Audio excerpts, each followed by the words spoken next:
सांवल यार प्यार ड्रामा के आने वाले एपिसोड बहुत ही ज़्यादा इंटरेस्टिंग होने वाले आने वाले एपिसोड में आप लोगों को देखने को मिलेगा कि जब शशि को पता चलता है कि सांवल को गोली लगी है तो वो अपने घर से निकल आती है फ़ौरन, यानी कि वो यहाँ पर सांवल को देखने के लिए उसके घर पहुँच जाते हैं। जब देखती है कि सांवल को गोली लगी हुई है तो यानी कि उसने बेल्ट वगैरह बांधा हुआ होता है, जिसमें उसकी जो है ना बाजू उधर ही बांधा होता है, जैसे जैसे किसी की हड्डी वगैरह टूट जाती है बाजू की, तो यहाँ पर वो बांधते हैं तो प्लास्टर वगैरह चढ़ाते हैं।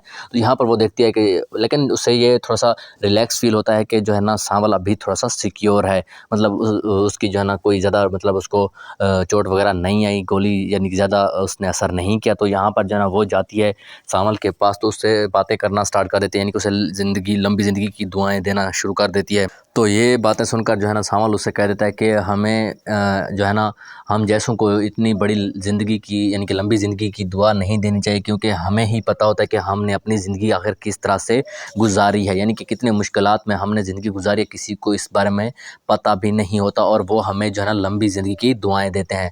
तो मेरी जो है ना लंबी ज़िंदगी की दुआ बिल्कुल ही ना करो, क्योंकि जो गुजरी बहुत ही बुरी गुजरी। तो यहाँ पर इस तरह का बहुत ही ज़्यादा कमाल का आप लोग को डायलॉग भी सुनने को मिलने वाला है कि किस तरह से, यानी कि कमाल का एक और डायलॉग जो है ना वो सांवल यहाँ पर आप लोगों को सुनाता हुआ देखने को मिलने वाला है। इसके बाद आप लोगों को देखने को मिलेगा कि सांवल के दोस्त वहाँ पर आ जाते हैं। तो यहाँ पर सारे दोस्त रात में मिलकर इकट्ठे पार्टी वगैरह कर रहे होते हैं, नाच रहे होते हैं, झूम रहे होते हैं, और ऊपर से जो पिया है वो यहाँ पर सबको देख रही होती है और उससे अपने बाप की याद आ रही होती है कि आखिर किस तरह से वो अपने बाप को छुड़वाए। तो ये सब देख रहा होता है सांवल, तो वो यहाँ पर यही सोचने लग जाता है कि अब जो है ना मुझे सिर्फ़ और सिर्फ यही काम करना है कि जो पिया का बाप है उसे आज़ाद करवाना है। और दूसरी तरफ जो हमारा आलियार है वो भी यही सोच रहा है कि असलम साहब को आज़ाद करवाना है। तो यहाँ पर दोनों जब मिलकर कोशिश तो नहीं करने वाले, लेकिन यहाँ पर मुख्तलिफ़ किस्म की, यानी कि वो अपनी तरफ से कोशिश करेगा और सांवल अपनी तरफ से कोशिश करेगा। तो इसी वजह से जो एसएचओ है उसके पास बहुत ज़्यादा सिफारिशें पहुँच जाती है। तो वो यहाँ पर ये देखकर बहुत ही ज़्यादा शॉक्ड होता है कि आखिर इस कबाड़िए की इतनी ज़्यादा सिफारिशें कैसे आ रही हैं, यानी कि इसकी इतनी पहुँच कैसे हो सकती है, हालाँकि इसे कोई